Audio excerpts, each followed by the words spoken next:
Hello, this is the Provoked Prawn, and I'm here with the Corsair 6500X. This is one of three models of the 6500 series. You can get the Airflow, which has a vented front panel, and the RGB version, which comes with fans. But as you can see, this one doesn't have any fans in it, so it's pretty bare bones. And here I'm going to give a brief sort of series of clips of the build process as I go behind the scenes, sort of talking about what I'm doing. I'm going to do separate videos also covering a full build guide on this. I'm actually going to build in it twice in a couple of different ways. And one of the ways is with a behind the front motherboard. So I purchased this tough gaming motherboard from Asus, which is a Z790 BTF Wi-Fi, which is rear connect motherboard. I've done a rear connect motherboard previously with MSI, but this is an Asus version of that, and that'll work with this case because, as you can see, there's a lot of cutouts around the motherboard tray designed to take the rear connections, so you can basically run cables to the back and theoretically make things really neat. But I'm also going to build in it twice because I want to use a standard motherboard as well and a different setup. I've got Corsair's IQ Link system with a whole bunch of new fans because they've released some new, more affordable fans for the IQ Link setup. So previously, one of the comments on that was they're pretty awesome, the IQ Link fans, in that they're very intelligent, but they're also very premium and very expensive. So now there's a more affordable version. So one of the builds will feature that, and the other one's going to have some NZXT fans in it and a standard motherboard. The reason I'm building in it twice is I like to do that recently. I think it's worth doing to sort of test different setups and see which works best, and it also helps me find problems with the case I can use in the review or that I can use in the build guide to talk about the various things to watch out for. It does make it a bit of a mission to put a PC together twice, but hopefully it pays off and everyone enjoys what they see. There's some interesting things about this already. It's quite weighty. Also got some large sort of screws on the outer edge, which is interesting. And I've noticed there's a bit of a weird oddity in the top panel where there's a gap, basically. It doesn't look flush at the top, which is kind of curious. So have a look at that. I've seen some other content suggesting there are problems with this. I did a video on the 2500 where I found a number of issues. I think I'll probably find similar ones here as well with the 6500. But this is basically a spiritual successor to the Crystal 680X, although it seems a bit bigger on the face of it, looking at it. I thought it might be interesting to revisit the Crystal case because I did a video on that a long time ago and I did a terrible job with it. So I could probably do a better one now, and it'd be interesting to see how it holds up in modern times with modern hardware because it's a few years old now. I feel like that was 2016 or 17, so it's a long time ago.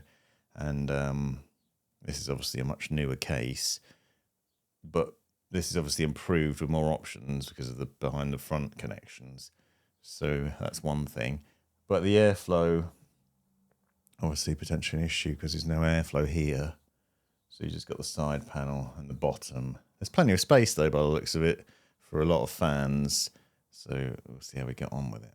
Let's talk about a couple of oddities immediately with the case and things to bear in mind if you're going to buy. So this is the front panel connections. Obviously you've got HD audio, front panel, USB-C, but then you've got two USB-A connectors. Now, most people might not realize this when they go to build a PC like this, but most modern motherboards don't have two USB-A front panel connectors on them. And to my knowledge, there aren't any adapters that you can buy that will let you plug both in. I've bought one, cheap one from Amazon, didn't work. I've looked and I can't find any others. Let me know in the comments if you know of any, but this essentially means that unless you've got the right motherboard, you won't be able to use both of these, and you'll end up only having two top panel USB-A connections rather than four that the case has.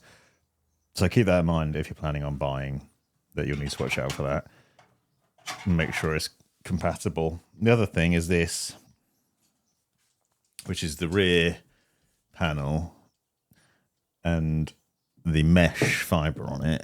Now, there are a few things about this make it immediately comparable with the 2500 and probably have the same problems that one did. is that the mesh is like got this thin sort of inner layer, which is probably potentially good for keeping the dust out long term, but will be difficult to clean. And more importantly, it sort of comes out, as you can see. You can interfere with it. They've also put this, what looks like a fan panel of some sort in here, which can be moved over. I don't know 100%, but I think the basis for this is to actually prevent that from coming out too much. If you move that out of the way and then you just do this, you can see sort of how much that sticks out. It might be difficult to see on camera. Try and get a different angle, but essentially this will stick out. And what I saw in a 2500 was it get caught in the fan blades, and then you just have a horrible noise coming out of it, which is why I think this panel exists, because it's basically designed to stop it from sticking out quite so far.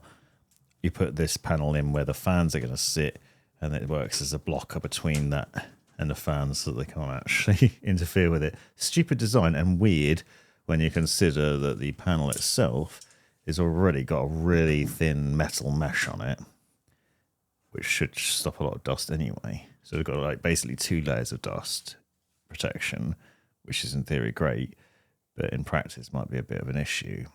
So there's some weirdness there. The initial first look at it is a lot of space at the back, and that's going to be good. You can see just how many of these behind the front holes there are, which is going to be messy probably if you've not got it behind the front motherboard. But we'll see how we get on. Here's another issue I want to show you with the case, and it's basically the same problem that I had with the 2500, is this hard disk drive cage up here. Now, this is only going to be an issue if you're using hard disk drives and SSDs, and if you're using a behind the front motherboard or a rear connect motherboard. And it's exactly the same problem, and it's weird that they didn't think this through, because obviously it's been designed to take both standard motherboards and behind the front motherboards with these rear connect holes on them. However, the top of said motherboard is going to poke through here. So you can actually remove this tray. There's a couple of screws at the back, and you can take it out. And then you can see the holes where the cables would come through. So your 8-pin power connectors for your motherboard at the top are going to go here. Now, when I did the 2500, the problem I found was if you put those power cables in there and then tried to replace the hard disk drive cage, because you're using hard disk drives, you then couldn't, because the gap between the cage and the back of the motherboard tray was too tight, and it was basically squashing the cables, which seemed pretty dangerous. And I guarantee there's going to be the same problem here.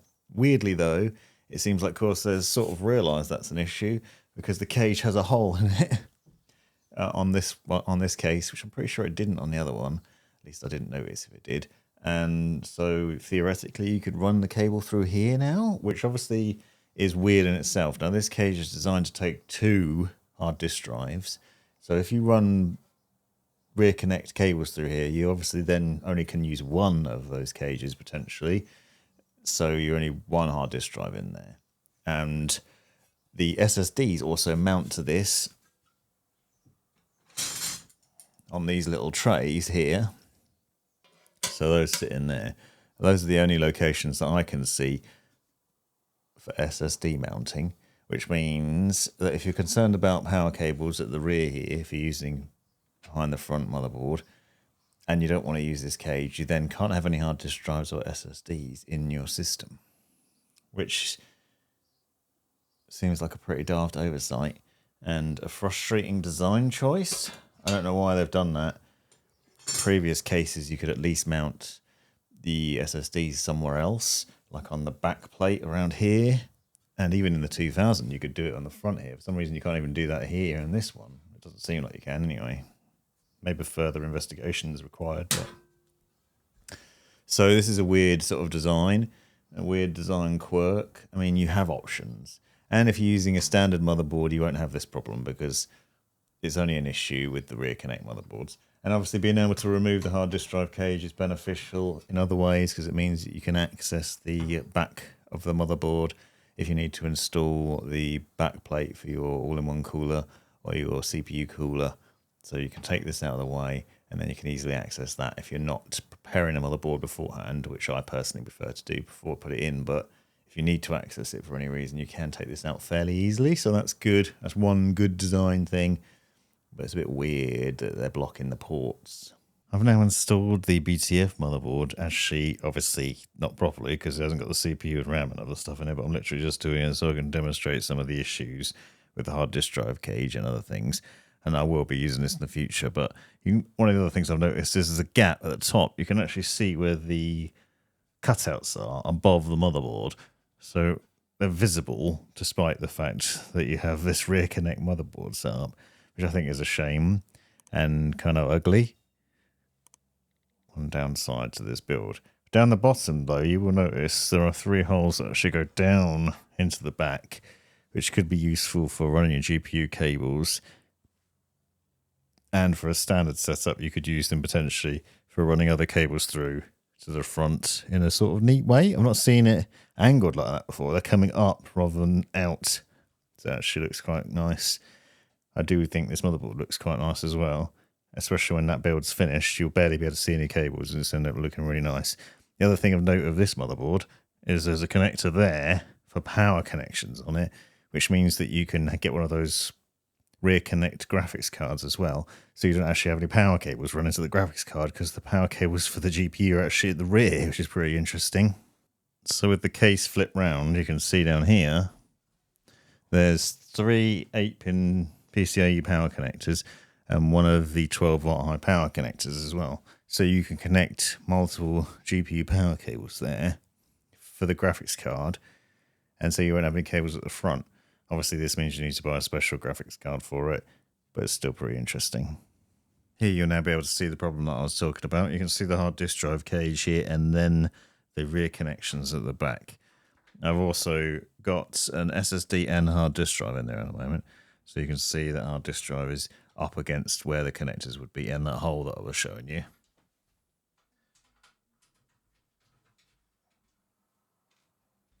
If you take it out, you'll see the power connectors here. So these are the 2 8-pin CPU power connectors, which obviously need to plug in, especially if you're going to be running a system like I am, which is going to have a 14th gen 14900K CPU in it. Obviously going to need that power in there as well.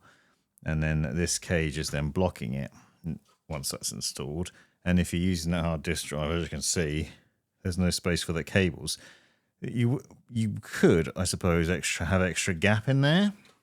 So because of that hole, there'll be less pressure against the back of the cables as there was in the 2000. So there is some space here because of the cutouts. So rather than being jammed up against the metal of the cage, it might end up being inside there. But then you've got cables potentially pressing up against your drive. But I'm going to test fit 2 different power supplies now to see what the implications are and whether it's a problem. Okay, so now you can see that I have the 8-pin power connectors plugged in here.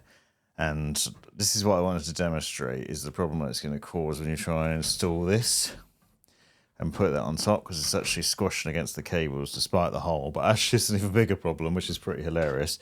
There are some clips on the bottom of this, some feet essentially, that need to go into the back of the case here in 2 different positions so that you can secure the hard disk drive cage into them. So it basically the feet sit in there and then you angle it in and screw it in. The problem is you can't do that because the power supply is in the way.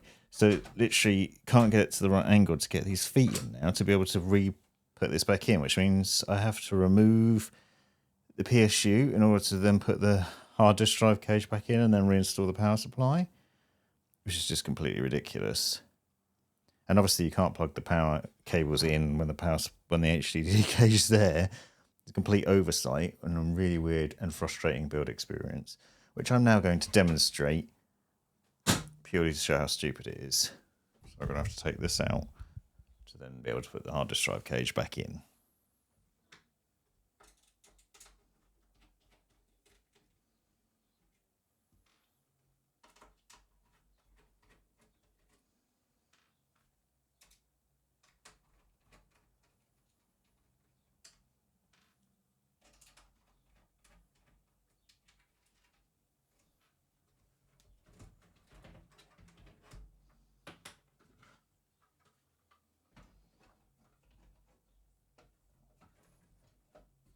As you can see, it didn't take long to do, but it's still pretty stupid that you have to do it. Now, it actually fit, which I remember with the 2500 it didn't, so I was right about that cutout, that it has actually helped. The drive's still usable, so the drive's still in there. And I can feel the cables poking through into the cage. I've put my hand in there. So that means that this is a bit better thought out than 2500, which is weird. Gamers Nexus, I watched a video saying you couldn't use this cage, but yes, you can. You can. I suppose if you wanted to make the cables neater, you could run them in through the cage and then in through that hole, and then you wouldn't be able to use it. But we could probably get away with tidying these up at the top. Now, one other thing to note, though, is that these are obviously quite thin cables. This is a Corsair PSU. They've got quite thin, flat cables in them. If they had these sort of fatter ones, like they got with a 24-pin, that would be a problem because the cables would stick out further in the back of the cage, and therefore it might be a problem. You might not be able to use this cage, which is the issue I had before with the 2500. Unfortunately, with this power supply, I can't demonstrate that issue, but you just have to imagine, if you will, that the back of the power cables are a bit thicker, and then you just couldn't put them in there. So, sort of things to account for in the build process. So you can see how daft this is. It's worked, and admittedly it was only a little bit of effort, but it's something you shouldn't have to do. You shouldn't have to remove the power supply. You have to put the power supply in, plug the cables in, remove this cage first, so you can do that. But then in order to put the cage back, you have to remove the power supply from its place. In order to, it's ridiculous. I suppose it's going to depend on the size of the power supply, though, because the only reason I had to do that is because I had to angle this bottom corner down far enough so that you could get the feet in there. So if you had a short power supply, let's say to here, instead of a 1500 watt, let's say you only had 850 watt, might not even be an issue. So it's like Corsair didn't even test with their own products. Something weird to think about. More hilarity comes when installing the shift power supply unit as well. Corsair actually says on their website, under the installation instructions, before installation, ensure you've removed the hard disk drive cage, SSD cage, as it will interfere with modular board connections on most cases. But it also notes that the shift power supply have the cables up here. So as you can see, in this modular setup, the cables are now in the way. So this is potentially a problem if you want to try and plug your cables in. The hard disk drive cage is now in the way. Now, that's not necessarily an issue if you follow my usual guide, which is to plug the cables in before you get started. Makes life a lot easier, especially in this instance. As you can see, there's not much room here. But the problem is the same with the shift power supply as it is with the other one, in that you can't get the cage out once you've installed the power supply because the feet are stuck at the bottom.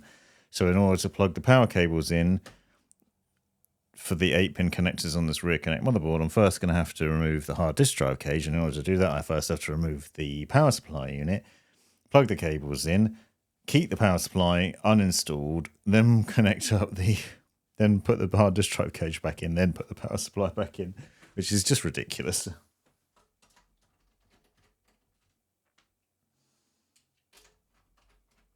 So the lesson here is essentially to just place your power supply somewhere, which is nuts because usually I'd try and sort the cables out, cable manage it all. So this is the 8-pin, the two 8-pin power connectors.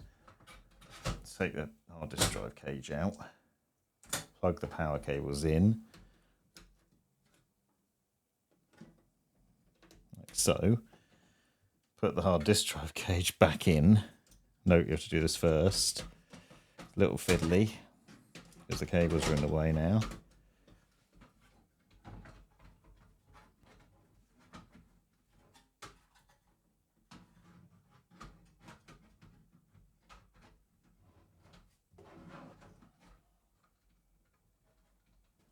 And then install the power supply.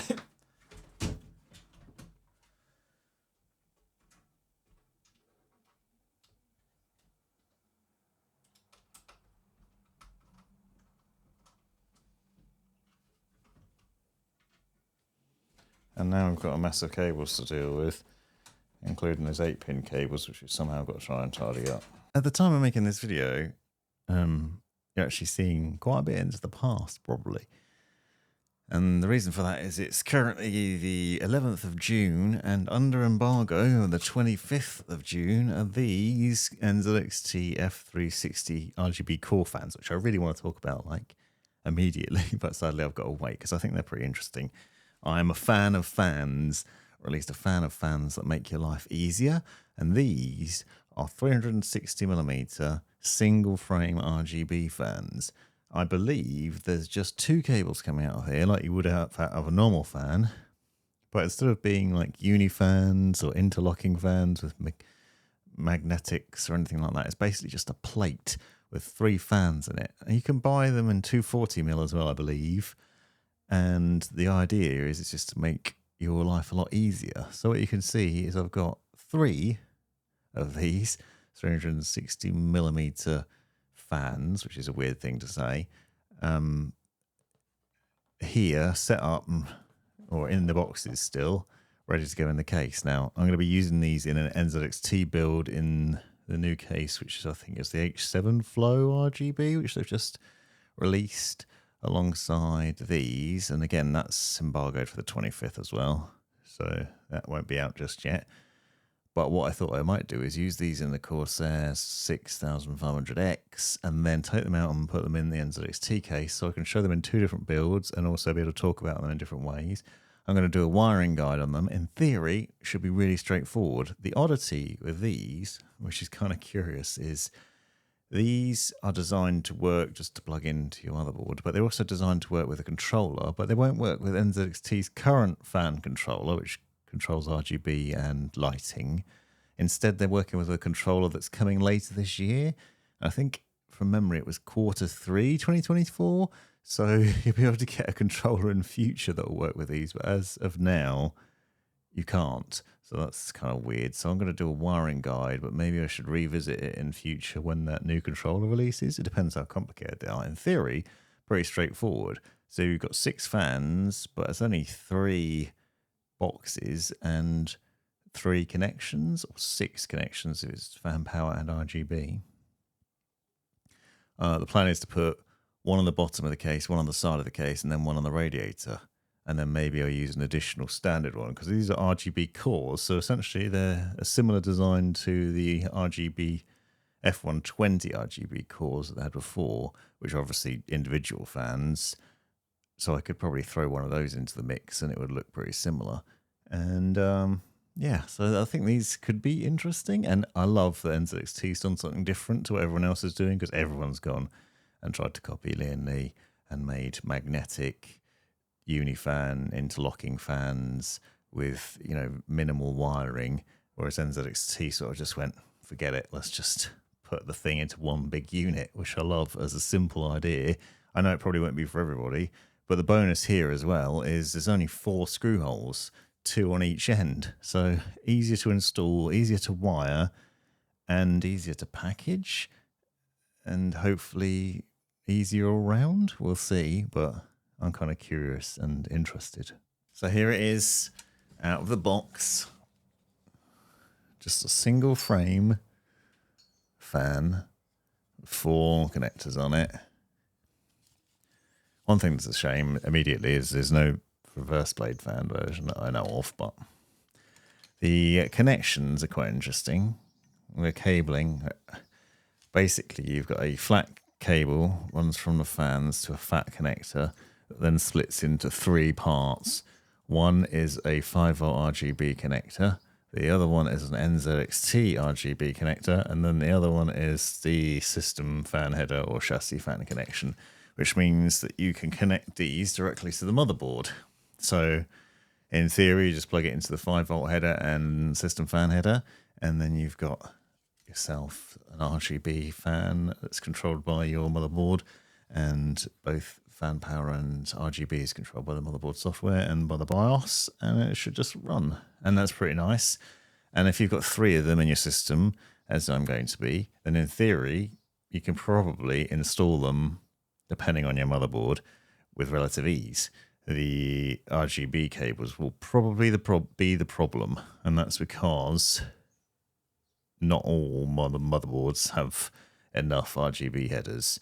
The one I'm using, the ASRock Live Mixer, as a demo, has 3, so that's fine for this. But I've seen others with just 1 or 2, and I know other people have told me in the comments section they haven't got any on theirs. So then that becomes an issue.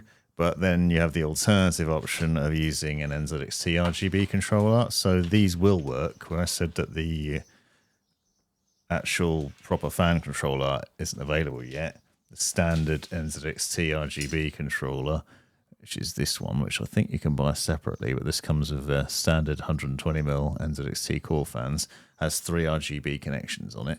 This cable that comes out of the fan has the option of either 5 RGB or NZXT connection. So in theory, you can plug it into one of these controllers like that instead of directly to the motherboard, and thereby get RGB control from NZXT's CAM software, which probably gives superior RGB lighting anyway. So that might be worth getting in addition to the fans themselves. And obviously it's only got 3 connections on it, so this is fine. Now, in the system that I'm going to do, I'm actually going to throw in this extra 120mm fan, which is a 120mm NZXT Core fan F120. Basically the same logic, except it only has 2 connectors on it. The standard NZXT RGB connector and just a system fan header, chassis fan header connection. So the downside here is you need the NZXT controller for this fan. And obviously I've already got 3 connections filled up on there, so I'm going to end up with 2 different controllers. Not ideal. Now there are other options for these as well, obviously. You could use a standalone RGB controller that has 5V RGB connections on it. That'll only work for these full frame ones, not for the single 120mm fans. But like the Thermalright one that I've shown before, for example, you could connect up these fans to that and then connect that to your motherboard. Or Razer's Chroma RGB controller, that would also work. And that would work if you didn't have a 5V RGB connection on your motherboard, because that uses USB. So there are different options, and I'm probably going to show them in the wiring guide, but I do think it's pretty neat what they've done. The fans themselves, as you can see, have obviously the fan blades will be RGB, and there's strips down the sides and the ends for the RGB lighting as well. As I said, it's a shame they don't do reverse blade, because obviously if you're doing intake, you have to put it this way. You're going to see that a lot, but it should be pretty cool. And here we are with them connected up. I've got them plugged into my PC. I'm using the Thermalright RGB controller right now, simply because when I plugged in the NZXT RGB controller, they defaulted to white, and they stayed like that, which means I probably need to go into Windows in order to adjust the settings on there, because I don't want to show them on white. I think they look nicer with the standard rainbow, at least to start with anyway. And as you can see, they're all lit up nicely, including the sides and the ends. However, I will say my initial first thoughts are that there's a lot of hot spots, which I don't know how obvious it'll be on camera, but essentially you can see where the LEDs are on the underside and the back quite easily from several angles. And this obviously beams out onto the blades, but it does mean that the sides look quite dim. Now, I don't know what the default settings are on this. It might be that it's not set to maximum brightness on the motherboard software, because I'm not really using the motherboard software for RGB lighting. So maybe once I get them into a system and actually mess with the settings a bit, it'll change. But the sides look pretty dim, quite dim at the sides, and quite bright hot spots in the middle of the fan blades and at the edges if you're looking from behind. So in the reverse blade mode, you're really going to see the hot spots, I think, which is a shame. And I don't remember the RGB Core fans being like that. So the standard F120 fan, I don't remember it being like that. I need to plug it in and find out. So that's a shame, I think. The convenience of setup is really simple, but the RGB lighting lets it down a little bit, at least outside the build like this, in a basic sort of wiring setup. We'll see what it's like when it's fully in the system. I stand corrected. The hot spots on the F120 is just as bad, actually. You can see the ring more around the center though, which isn't as visible on these ones, at least in the standard format. Obviously this is white, so it's a bit different, but the hotspots are still pretty prominent around there. But obviously you don't have any side lighting on this one, so interesting point still. Here I am a bit later on into the build, and as you can see, we are now sort of finished. I'm actually going to do a vertical GPU mount on this. I've had a few random problems that I want to talk about because they might be useful to you as well. So one of the things I've encountered with this case, and I can't quite fathom whether it's actually an issue, but I want to note it anyway. So one of the first things that's been a problem, one, you can hear the fan noise. It's very loud. I think I need to adjust that in the BIOS. But the main issue I've got is actually a USB cable that runs from the Kraken cooler to the bottom of the motherboard. In this case, for some reason, it's very tight to run the cable from there up towards the rubber grommets, all the way down to the back, and then through the holes at the bottom and plug it into the motherboard. I think the length of those two holes is too far away. So I think the motherboard tray and basically where you've got the entry and exit for the wiring is too long. And weirdly, I've had the same problem with the GPU power cable as well, which you can see has a bit of stretch on it. Now, I want to mention that because you shouldn't put this much tension on a 40 series card. It's quite tight. So I'm going to try and do something about that. It's weird, and I'm going to put this into a vertical GPU mount a little later on and try and run that cable a bit better. But those are two issues with cables. It doesn't make any sense because it's a Corsair shift PSU. You know, they're meant to be easier to negotiate in theory. It could be the cable management at the rear, which I tidied up a bit excessively perhaps. But the USB one has been the biggest problem. So running the USB cable from this pump all the way up behind the radiator through the rubber grommets, then down through the back and then down to the bottom here, couldn't reach. Had to use a splitter cable, which looks like this. Basically just a Y splitter. For some reason didn't want to work properly, and Cam wouldn't recognize it when it was plugged in like this. So I had to abandon that, and then I had to run the cable in a different way. So what I've actually done is run it through the back connect holes that are in the case. So rather than through the standard wiring grommet areas, which would probably be neater, I've just sort of abandoned it straight over the top of the motherboard, which you might see in some of the close shots, just so you can get it down far enough to have enough length to be able to plug it in. Random problem. One of the things that's interesting, though, on the flip side, as positive, and this is actually about NZXT rather than Corsair, but I mounted one of the 360mm core fans directly to the radiator of the Kraken Z73 in place of the standard RGB fans that would come with it. Nice, easy installation process because only 4 fans. But what's interesting is I plugged the cable from that, so the NZXT RGB cable from those fans, from that 360mm fan tray, I plugged that into the NZXT RGB breakout cable that comes from the pump itself. That means it's now showing up in NZXT's CAM software. We've got on the controller here, there's 2 of the 360mm fans, so the bottom and side fans, and this rear fan, so 3 NZXT RGB connections plugged into that. They're recognised at the top here as being on an NZXT RGB controller, but on the bottom on the Kraken Z73 we have the pump itself, and then again it says RGB core fan 360mm, so it's recognised it through that system, which is pretty neat. So that means you only need one controller because the rest of the RGB is controlled through the Kraken cooler. So that's really cool. That made life a lot easier because it means I initially thought I was going to have 2 RGB controllers because we're going to have 1, 2, 3 groups of fans plus this one, and the controllers only take 3 fans connections, stupidly. The issue we've got with fast fans at the moment, you can hear them all. I think they're basically all running at max speed, or at least probably the ones that are not on the radiator are anyway. And I think that's down to the BIOS settings. I'm just going to need to go into the BIOS and tweak some of that. I also had to reinstall Windows because for some reason the drive that I was using probably had old Ethernet drivers on it for a different system or something. And so my Windows wouldn't recognize the Ethernet, so I couldn't use the internet, which meant I couldn't log in, so I had to use a completely new drive and install Windows on a new drive. So it's been a mission. But I've got a BIOS update to do for this motherboard, fan tweaks, and then, like I said, I need to sort this power cable out because I'm not happy with that. It's too tight.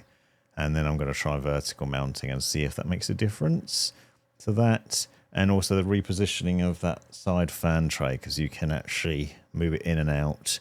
And I think I need to move the fans down a bit. There's quite a bit of a gap at the bottom, as you'll be able to see probably from here. Look, there's a gap there, quite a big gap which I've left, which I probably need to lower those fans down a bit so it looks less hideous. But otherwise it's come on pretty nicely, I think. It looks pretty good. Quite happy with it. I've done some reasonable cable tidying at the back and then an absolute hash of it on top of it. The reason for that is I'm planning obviously on stripping this down and putting the rear connect motherboard in and then Corsair things. At that point I think I might really tidy the cables up to try and make it look a lot neater. But if you like, because I'm building in it twice, if I overly cable tidy right now, going to be a headache to take it all apart again, so I don't like doing that, so I'm not going to do that right now. I initially said that you couldn't use NZXT's fan and RGB controller for these fans, that you wouldn't be able to plug it in, but actually I was wrong, so I wanted to clarify that and talk about that briefly, and I'm going to show this in a more in-depth way with the wiring guide and setup on these fans. But the standard controller that exists currently will work with these, and that's because the flat connector has that cable on it, which then changes it into a 5-volt RGB connection, the NZXT RGB connector, which will go into the fan controller, and the system fan connection, which will also go into that controller. So you can plug these fans into it along with standard F120 core fans so that you can set it all up and run it from this controller. Although obviously you are limited because there's only 3 fan power ports on this controller. And historically you could add in an extra splitter to increase that number, but with 3 fans, you probably want 3 fans on each of those ports.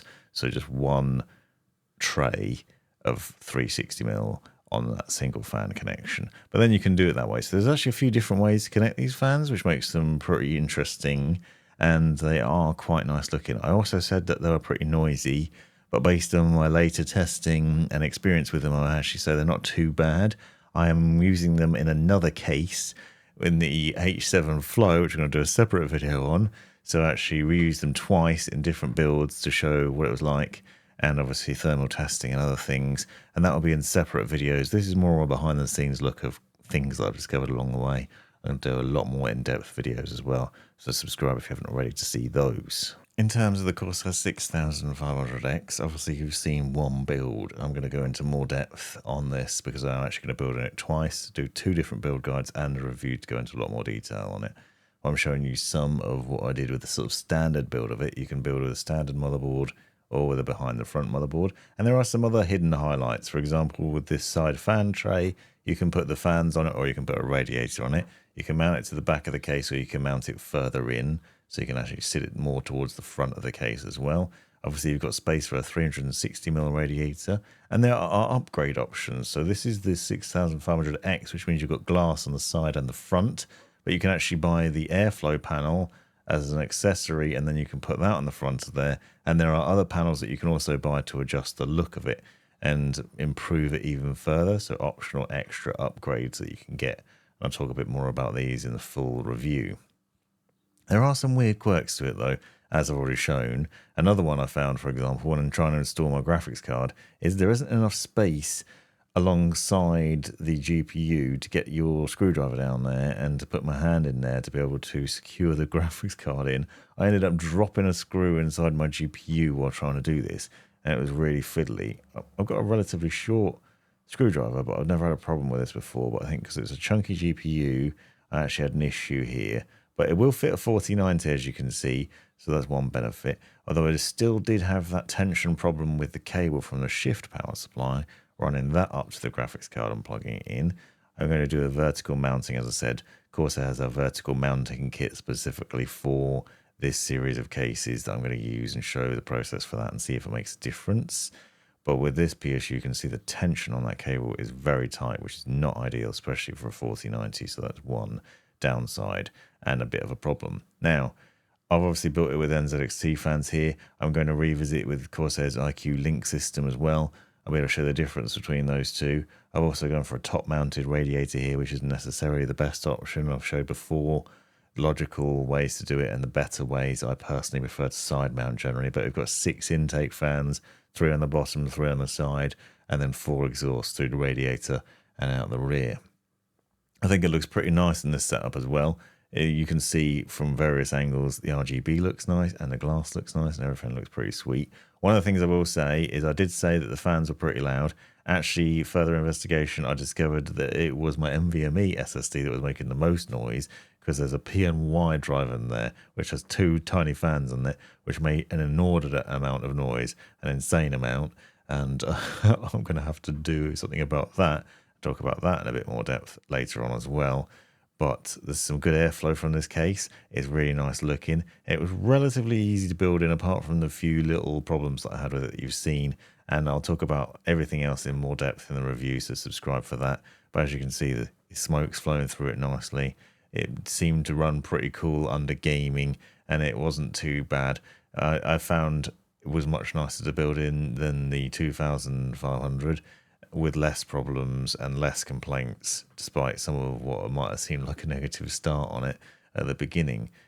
This is obviously interesting because you can do the behind the front build in it as well, so you've got potential to make it look a lot nicer if you go for that, potentially, and I think that will be worth looking at and maybe doing. And I'm also going to do a behind the front graphics card, which I've also been sent by Zeus to get to test that out and show what you can do there, so subscribe for more of that.